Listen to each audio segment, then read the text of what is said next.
explaining conduction. According to this theory, we are talking about energy levels. So you have the valency shell. So suppose this is the valency shell. Now the valency shell has a small bandwidth. Okay. Now there is something above the valency shell which is called the conduction band. As long as an electron is in the valency shell, though loose, it is still tied to a particular.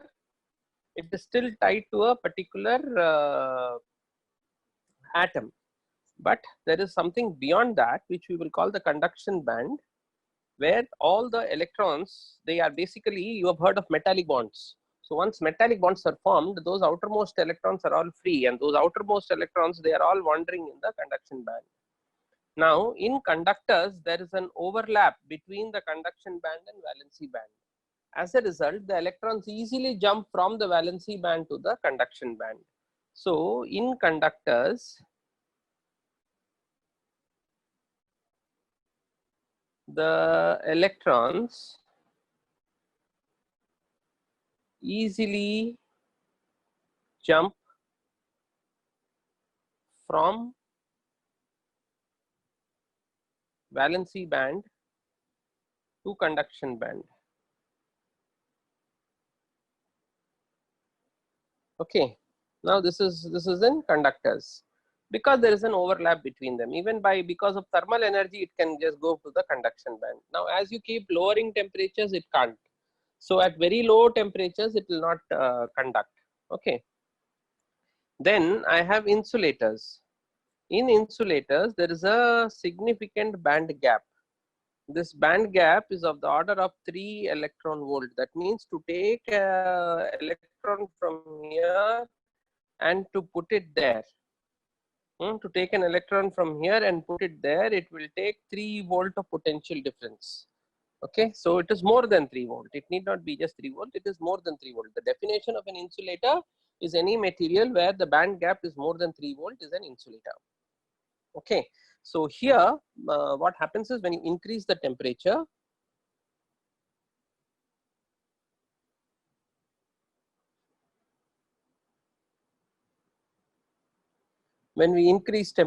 electrons will move from the conduction band to from the valency band to the conduction band. So electrons move from valency band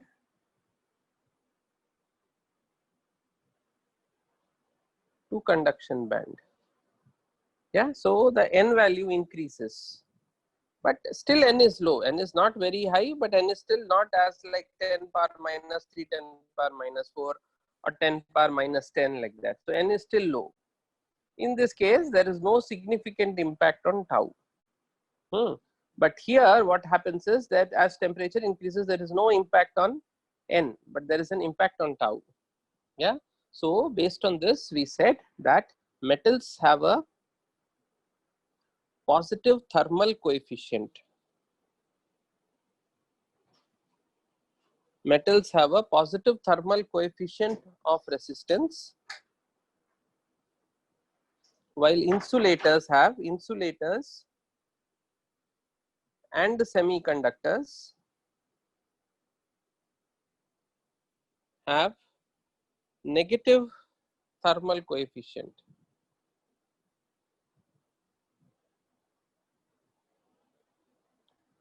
Negative thermal coefficient means as temperature increases, resistance decreases. Positive thermal coefficient means as temperature increases, resistance increases. Yeah, so this is one thing. So what happens is, metal, it looks like this. For a conductor, it looks like this. This is R, this is a temperature. For an insulator, it looks like this. There is no rule that it has to be a straight line. It is just a negative sloped line. It could be a straight line, no problem.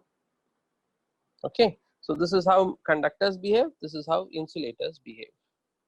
Then I explained to you a question. I explained to you that the resistance at any temperature is resistance at 0 into 1 plus alpha delta T. This is a formula that you need to remember. What they will do is they'll give you the value for R0 They'll give you alpha, they'll give you delta T and ask you to find R. So this is a direct formula substitution, RT. Okay, they'll ask you to find out what is the definition of alpha. Alpha is equal to, see, RT is equal to R0 plus R0 alpha delta T. So RT minus R0 by R0 into delta T is equal to alpha. So alpha is the thermal coefficient. What is this RT minus R0? Can I say it is the change in resistance by R0? So per unit resistance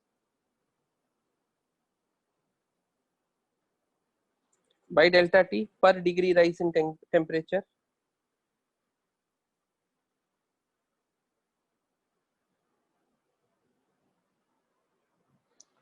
So alpha is the change in resistance per unit resistance per degree rise in temperature. So alpha is called the thermal coefficient of resistance. If you can make a note, we'll carry on. RT is equal to R0 into 1 plus alpha delta T. R0 is the resistance at 0 degrees centigrade. This is purely experimental. So somebody conducted experiments and then he found out. Then I given you the logic for that. So RT is equal to R0 plus, so this is how the resistivity also changes. Rho T is equal to rho 0 plus rho 0 into alpha into delta T. Okay, this is rho T. This is rho T and this is RT.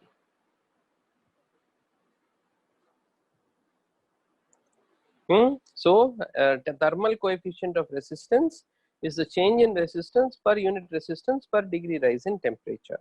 Please understand this has nothing to do with the alpha value, that is the increase in length, change in length per unit length per degree rise in temperature. This has nothing to do with that. This is a constant for a given material. Similarly, N is a constant for a given material. Tau is a constant for a given material. This is not only constant for a given material, this is constant for a given material at a given temperature. So as temperature changes, these values also change. But I explained to you, in some cases it is significant, in some cases it is not significant. Okay, so I hope you are able to understand this. If you understand this, then let's move on. Next, we will look at the experimental verification of Ohm's law.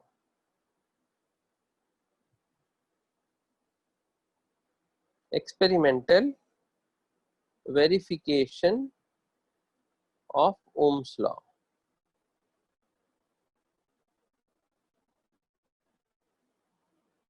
So basically, Ohm is a scientist who suggested a law which says V is equal to I into R.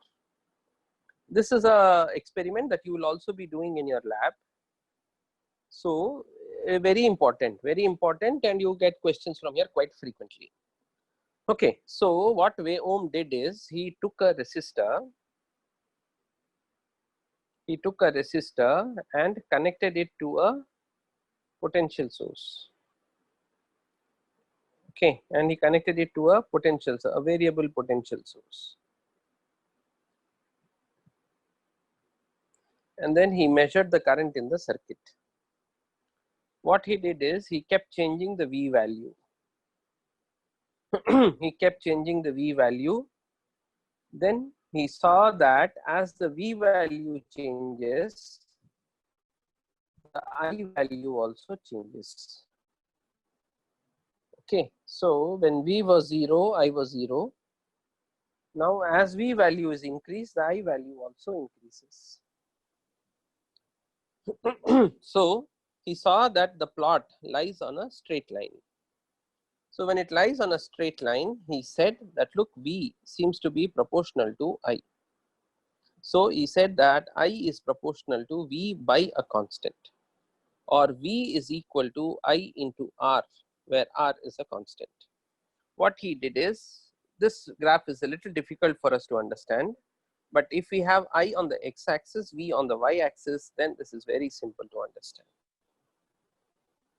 But this is the experiment that he conducted. For him, the dependent variable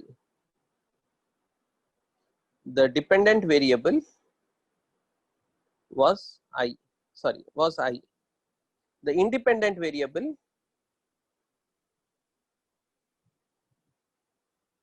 is V. Always independent variable on x-axis, dependent variable on the y-axis. So this is the right thing, but this is what is more convenient for us. So we want to understand this. So he saw that the slope of this, which is equal to dV by di, is a constant.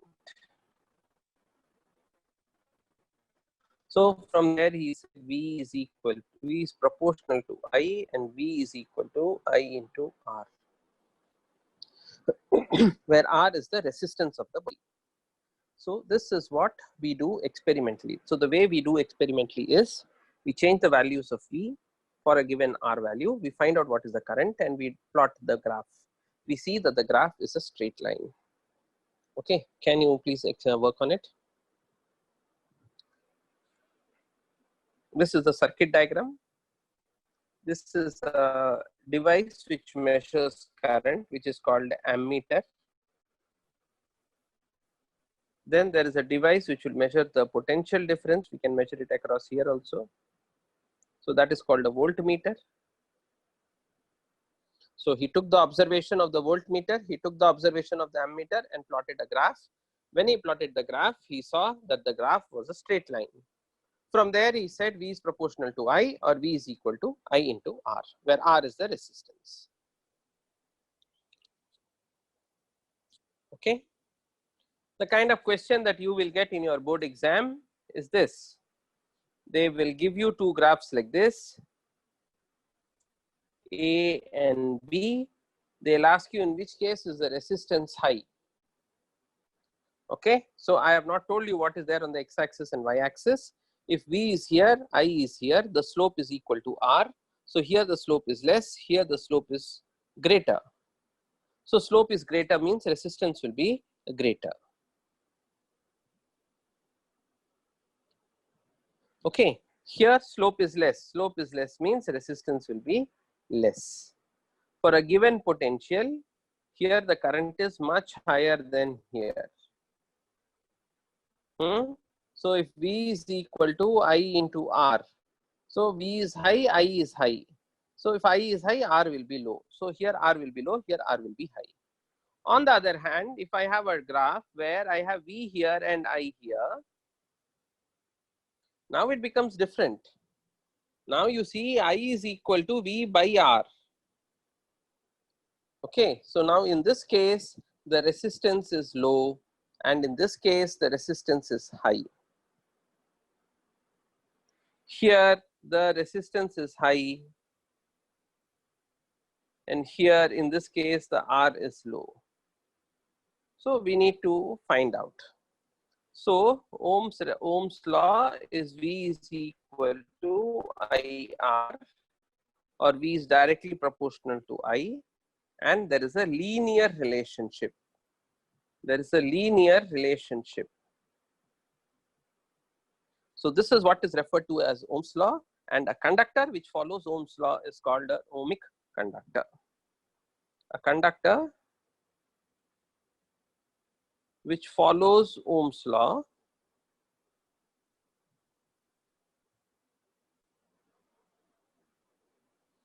is an ohmic conductor.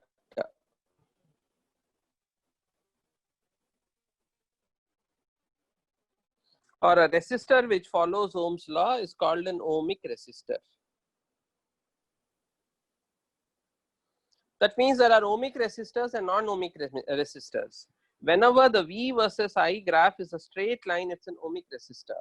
Whenever the V versus I graph is not a straight line, it is not an ohmic resistor. So these are not ohmic resistors. This is an ohmic resistor. Okay, now in an ohmic resistor, if suppose this is a resistance, this is A here, B here, the way you connect it doesn't matter. That means what? If I have a circuit here, whether you connect A here, B here, or whether you connect A here and B here, it doesn't matter. Okay, but in case of non-ohmic resistors, it makes a difference. Say for example, a diode. A diode is an example of a non-ohmic resistor. A diode is an example of a non-ohmic resistor.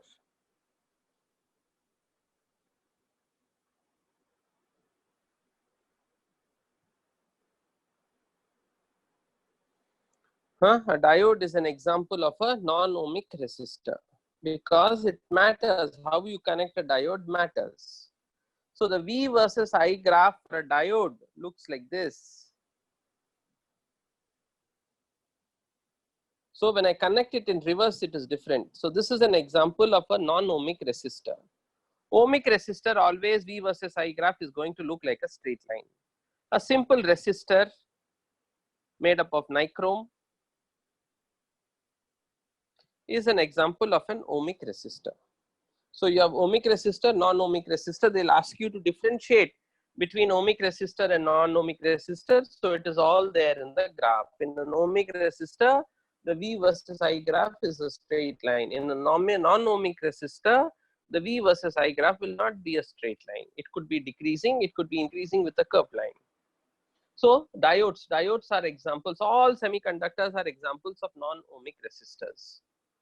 All semiconductors are examples of non-ohmic resistors.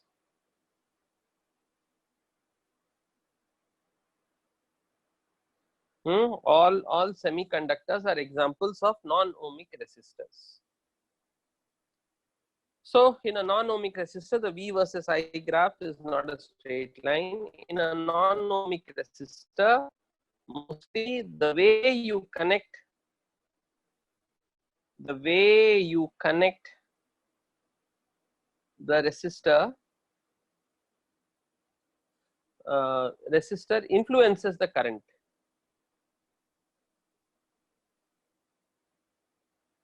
Say for example here. So if you connect it in one way, this is how the current increases. This is I here, this is V here. If you connect it, sorry, this is V here and this is I here. If you connect it the opposite way, again there's a difference in current. But in case of an ohmic resistor, whichever way you connect, it's the same. Okay, so you have ohmic resistors and you have non-ohmic resistors. If you can make some notes, we will move on.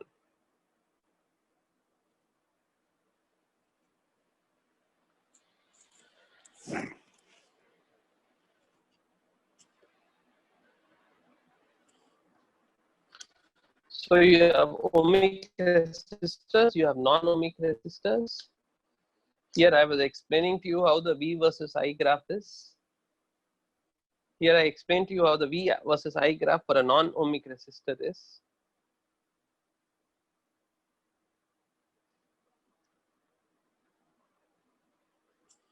The V versus I graph, even for an ohmic resistor, the V versus I graph for an ohmic resistor is like this, but then after some time it starts bending. So it becomes non-ohmic for high currents.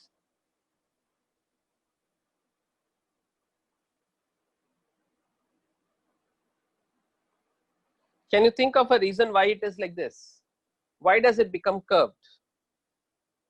So basically in the initial part, basically whenever you have a resistance, suppose you have a resistance and a current passes through it, the resistor gets heated up.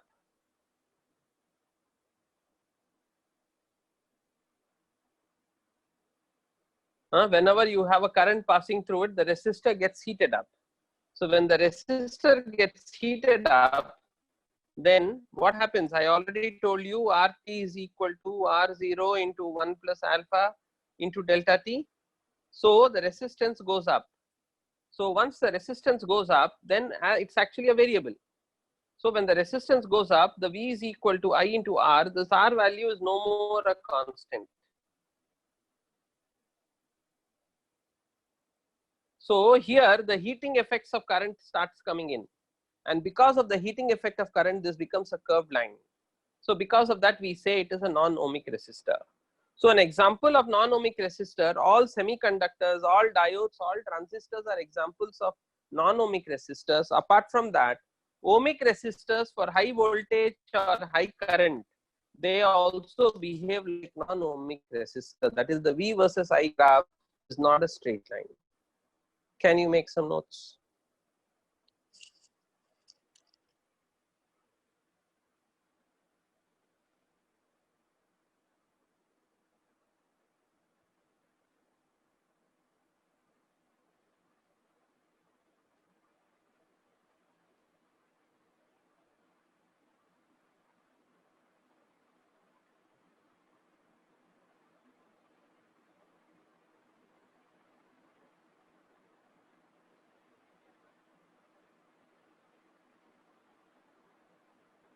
Okay. So if you get it, then we can move on. So what have we seen till now? We have seen till now what happens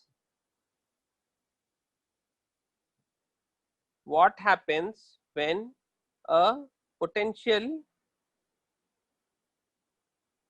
difference is applied across a conductor. 2, I explained to you, or I derived Ohm's law.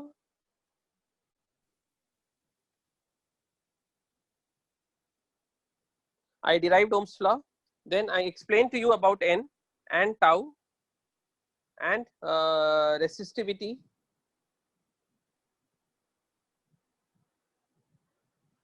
Then we understood about the temperature dependence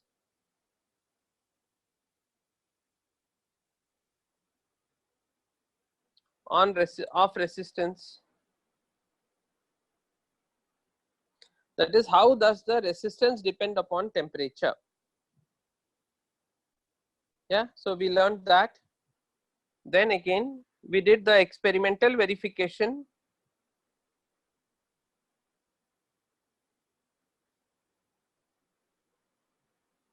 Verification of Ohm's law. Yeah, then I explained to you ohmic and non-ohmic conductors. Then I explained to you conductors, insulators, and semiconductors in terms of band theory. Yeah, so we have done quite a bit of theory here. Now I am ready to move ahead and take over the next part of it. Before I move, I just want to see, since there is no message, I'm very happy and I can move on. Okay, so if you understand this, great.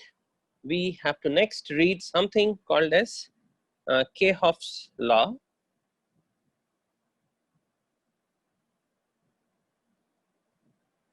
You can also call him Kirchhoff's law so that you don't make any mistakes. You can also call him Kirchhoff's law so that you don't make any mistake in the spelling.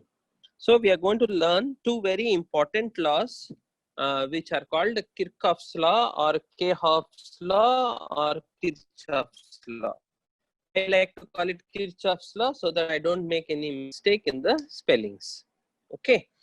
Now Kirchhoff's first law is that in case of any junction, okay, in case of any junction, this is a junction. A junction is a point where 3 or more wires meet. A junction is a point where 3 or more wires meet.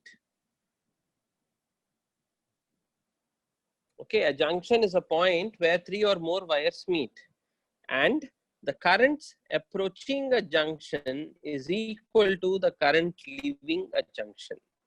So according to his first rule, Kirchhoff's first law, also referred to as the junction rule. Junction rule tells me that the current approaching a junction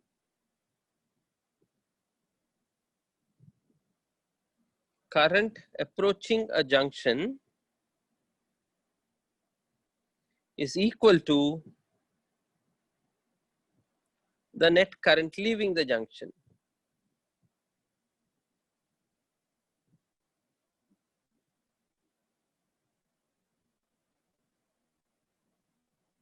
The current approaching a junction is equal to the current leaving a junction. So if this is I1 here, if this is I2 here, you have I1 plus I2 here. So I3, the current through this wire has to be I1 plus I2. The current leaving a junction is equal to, or current approaching a junction is equal to the current leaving a junction. This is because the basic fundamental theory behind this is charge is not created nor destroyed, and as current flows, there is no accumulation.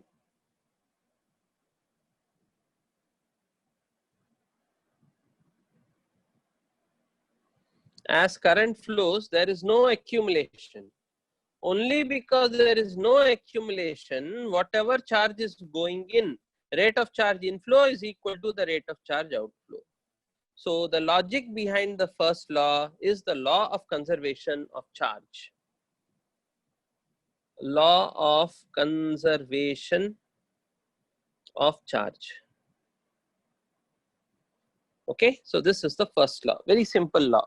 Current approaching a junction is equal to current leaving a junction. These Kirchhoff's laws are very, very important. Every second year they will come in your exam. So if this year it is not there, I can't remember this year, but if this year it is not there, next year for you it will come. If it was there this year, still next year it may come.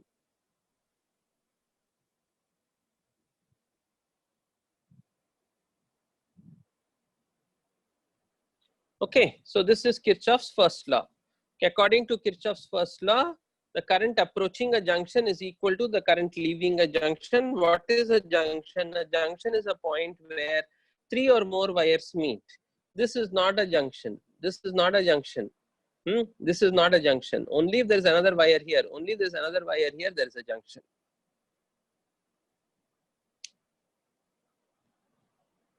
Okay. So if you understand this, then we go to Kirchhoff's second law.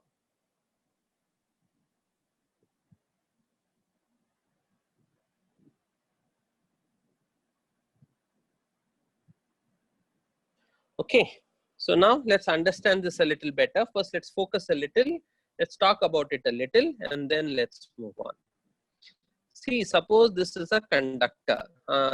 See, now we won't talk about conductors. We'll talk about resistors because we are more interested in the resistance which a conductor is offering. Okay, this is also referred to as the loop law. So this is a resistor.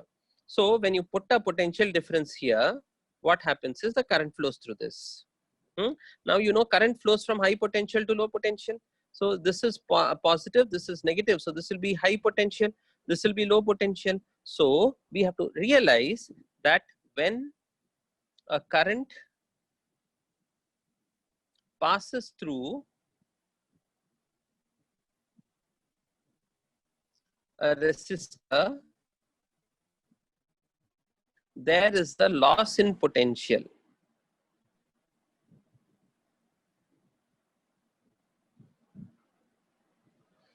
See, potential is like a mountain. Okay, so when you're there at the top of the mountain, your potential is high. When you're coming down, you will be coming down. You may not go down directly. You may come to a in-between spot. So you have gone from high potential to low potential. So when you go from high potential to low potential, you lose potential. And you lose potential means you lose energy. So in the direction of the current, so whenever you take current, current goes from high potential to low potential. So in the direction of current, there will definitely be loss of energy or loss in potential. That loss in potential V is equal to I into R. That's what Ohm told us. That loss in potential is equal to I into R. So this is a small concept that you all have to understand. Okay. Yeah. Then suppose I'm traveling like this. I go from negative to positive terminal. So when I go from negative to positive terminal, you see I'm going from low potential to high potential. Then what will be happening? I'll be gaining potential. When we move from low potential to high potential, we gain energy or potential. See, potential is energy per unit charge. So if you tell me how much charge, I can tell you how much energy, not a big deal. So it's enough if we remember it as potential.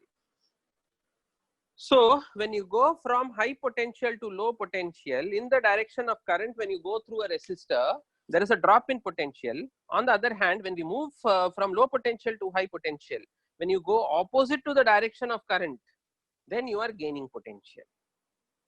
Okay. Similarly, when you move from the negative terminal of a battery to the positive terminal of a battery, you are gaining potential. But when you go from positive to negative, you are losing potential. Okay. So when we move from positive to negative,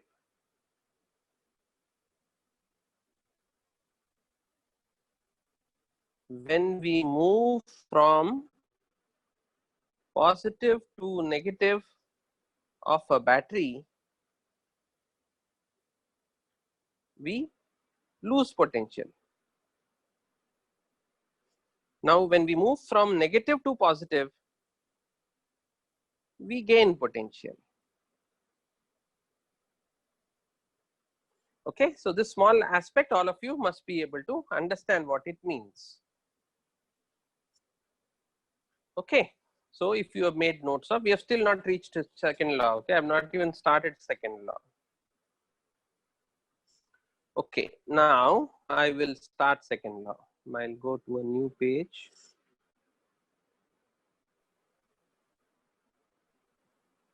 Yeah, so here there is a circuit.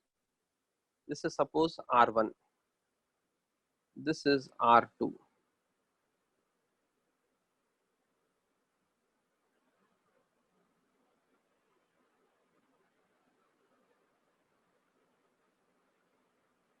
This is R3.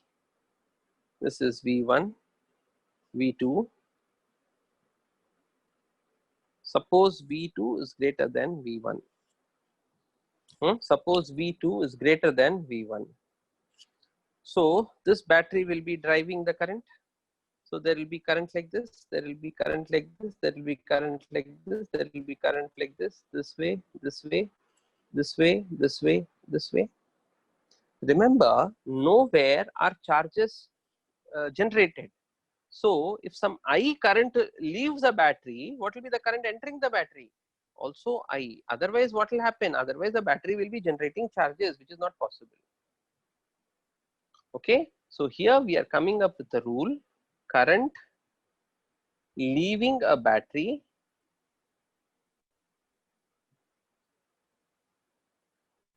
or cell equals current entering the battery.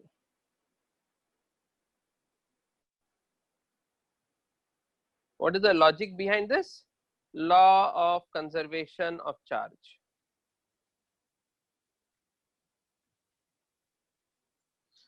So I current goes, I current goes, I current goes.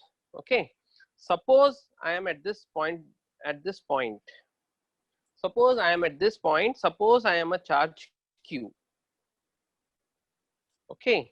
Now you see here, I am going to lose energy. How much energy will I lose? Q into I into R. Then here also I lose energy. How much energy will I lose? I into R2.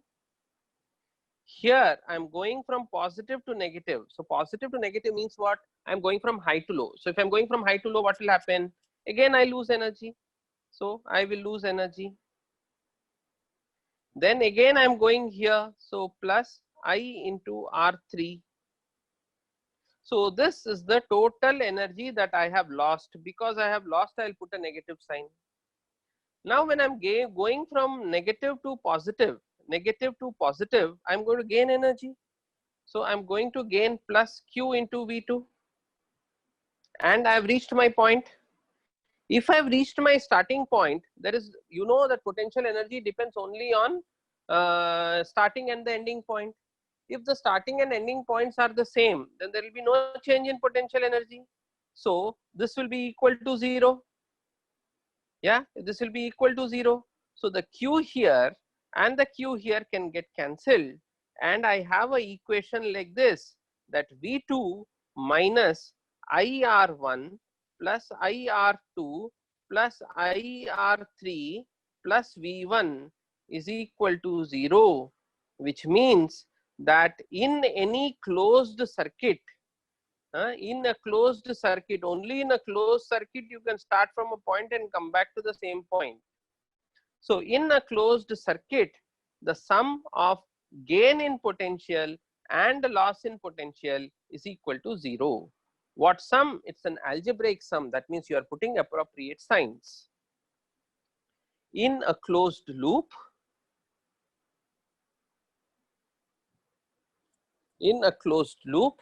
the algebraic, ALGEBRIAIC or IAC, anyway, algebraic sum of loss in potential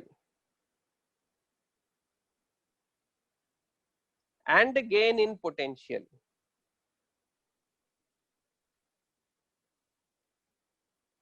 is 0. In a closed loop, the algebraic sum of the loss in potential and gain in potential is equal to 0. That means there are some elements in the circuit where I am losing potential, some elements where I am gaining potential, but because I am at one point, I am at the same point, there is no total loss or gain. So the net loss must be equal to net gain, and this is coming from the law of conservation of energy. That means in a closed loop, your energy is a constant. So you have if you go in a closed loop, your energy is a constant.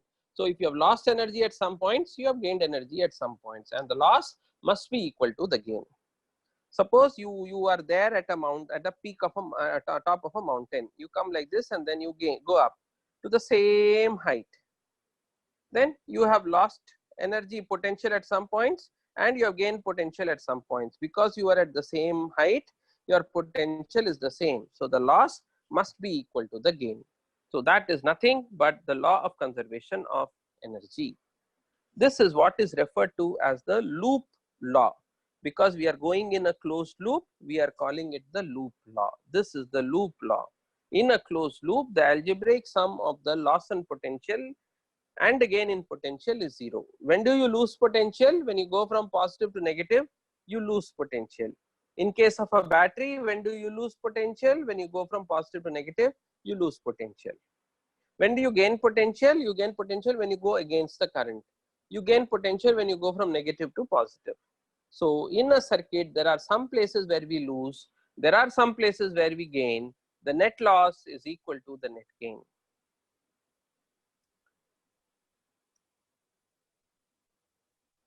These two rules, these two questions come very often in your board exam. If I give you a test, definitely this question will be there. What are Kirchhoff's laws? Explain Kirchhoff's laws.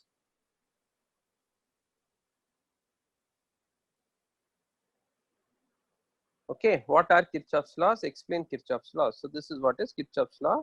and this is the explanation for Kirchhoff's law.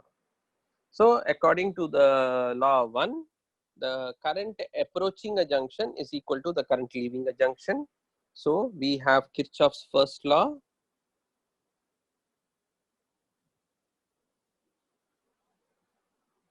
This is also referred to as the junction rule. The fundamental theory behind this is the law of conservation of charge. Then what does it say? That if you have a loop, if you have a junction, the current, if this is I1, this is I2, this is I3. So I1 plus I2 is equal to I3.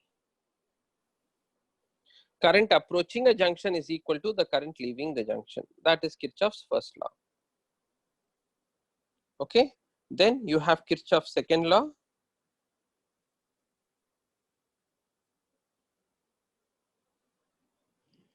What is Kirchhoff's second law? In a closed loop,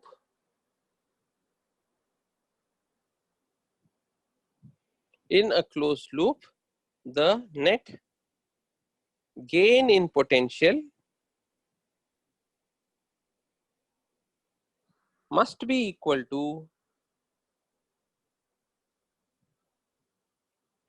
the net loss of potential.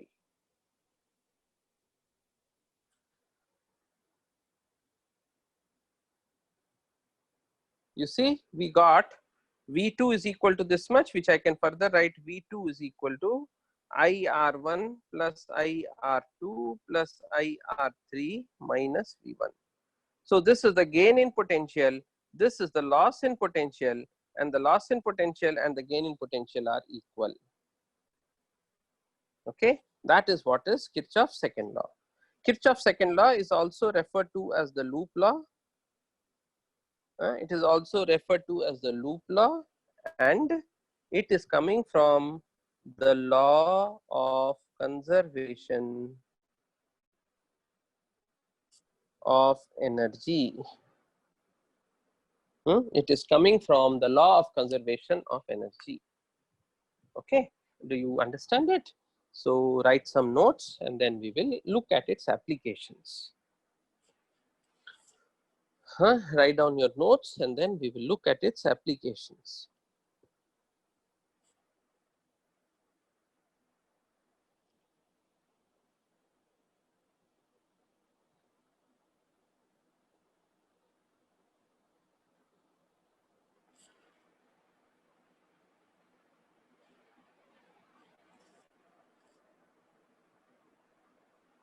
Why there are no messages today? I am not getting the messages, or you guys are not having any doubts?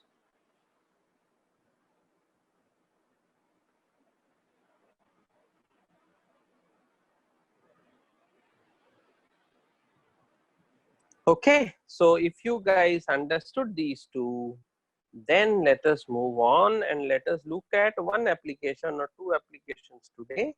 And then for the next 2-3 classes, we will only work with this.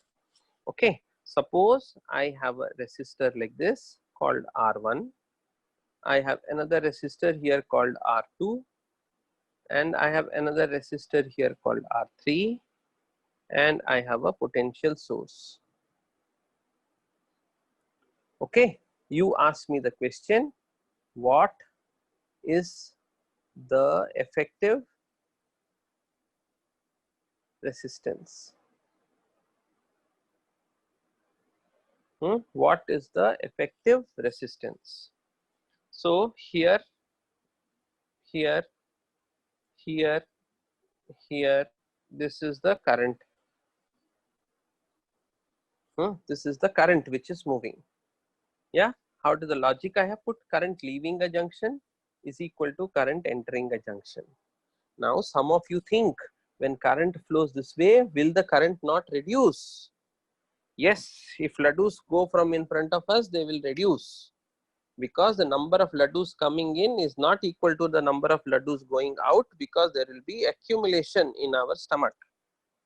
But here we are saying that whenever current flows, there is no accumulation.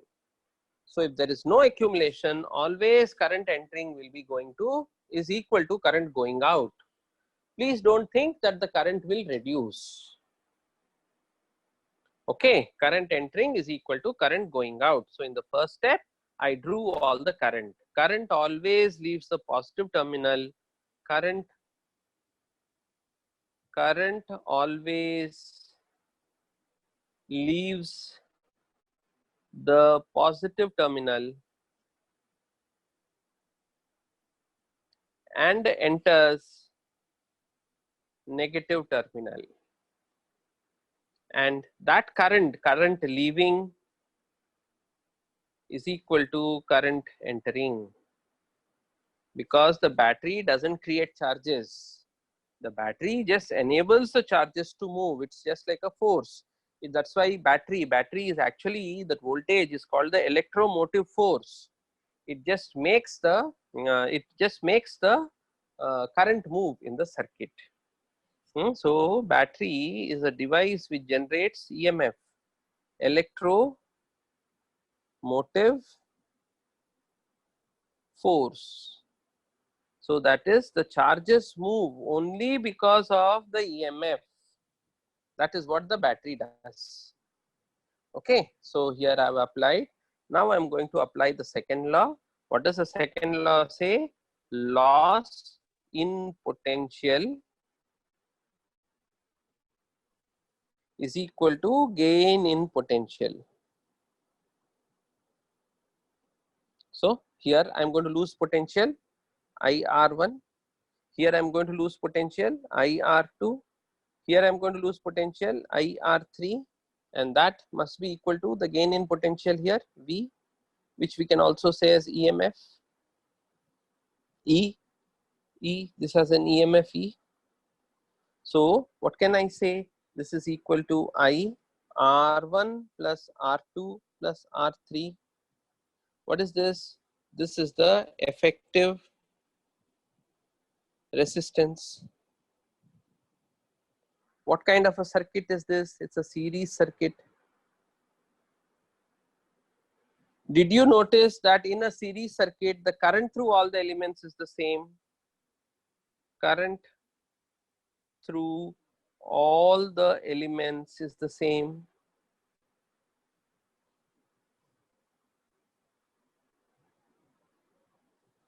Yeah, so this is a series circuit. Here you have a series circuit. In a series circuit, you have three. I have taken three resistors. They are connected one end to the other end. Okay, and they have connected to a battery, which is a source of EMF. What does EMF stand for? Electromotive force. What does it do? It is that force which is making the current move. It is that force which is making the current move. Now we know charge cannot be created nor destroyed. So all the currents must be the same. So when a current passes through a resistor, the current doesn't reduce. Its energy reduces. Its energy reduces, but the current doesn't reduce. Okay, so this is resistors in series. If you can make notes, we'll continue.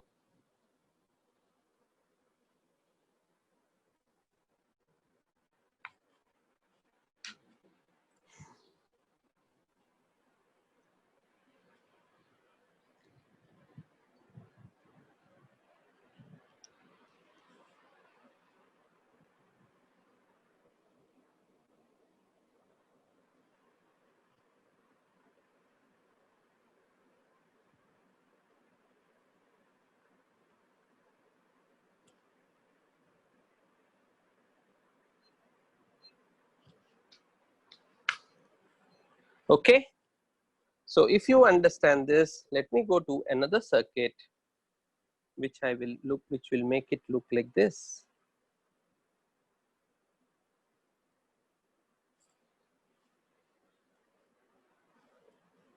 So some current leaves here, same current must come here. Current is going this way. So now there are two routes for current. One route is like this and one route is like this. Suppose this is R1 and this is I1. Then the rest of it will go here. So I can say it is I minus I1. So I2 is going this side. Then I3 is going this side. This is R2. This is R3. Do you understand this? The current is getting distributed. Current is like a drain of water. You have multiple outlets. So some current, some water will go this way, some water will go straight, again it will go that way, again go straight. But the total water will be the same. So I is equal to I1 plus I2 plus I3. All the current, this current I is passing through this one, passing through this one, and passing through this one. So it's the same current, right? So the same current. So I should be equal to I1 plus I2 plus I3. Now, do you see that you have a closed loop here? So if this potential is V, for this closed loop, if I have to write equations, what can I say? I can say V, that is gain in potential, is equal to I1 R1, loss in potential. Similarly, you see the current is now going this way and it is coming this way. I have another loop here. So in this other loop, I can say V is equal to I2 R2. Similarly, if I have a third loop here, I will say V is equal to I3 R3.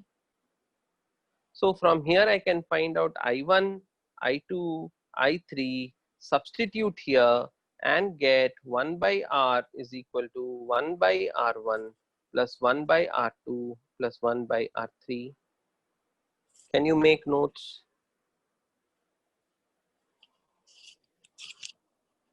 Hello? Yeah, can you make notes there?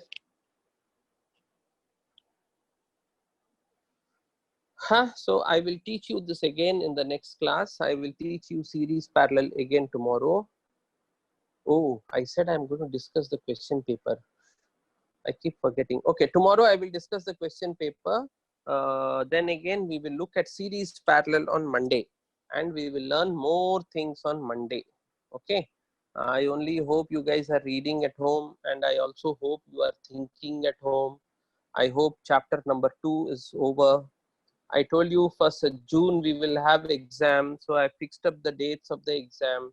I think June 2nd week, Monday, Wednesday and Friday. You will have the first you will have maths exam, then you will have physics exam, then you will have chemistry exam. Okay, so let's go back to the first slide. This is the first slide. This is the second slide. This is the third slide. This is the fourth slide.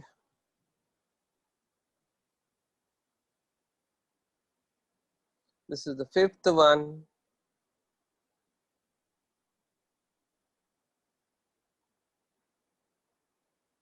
This is the sixth slide.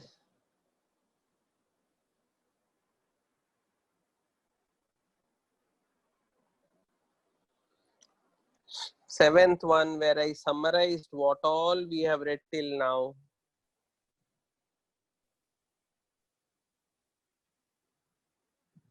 Eighth one, we read about Kirchhoff's first law, also called the junction law, the fundamental theory behind it being the law of conservation of charge. I missed this.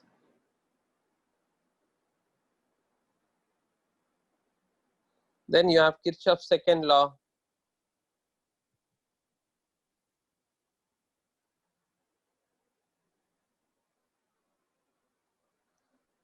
Then I was trying to apply Kirchhoff's law to one circuit and then explain loop law to one circuit and explain.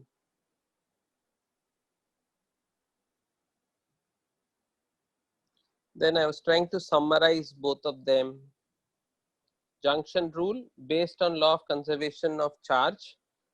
Then again you have the second law, which is called the loop law, is based on the law of conservation of energy. Then I explained to you what is EMF. EMF is the electromotive force. So EMF is basically what makes the charges to run from here to there. Then I explained to you series and then I explained to you parallel. When I explained to you parallel, I rushed it up because I said I will explain this in the next class. So this is what is my job today. I have done my job today.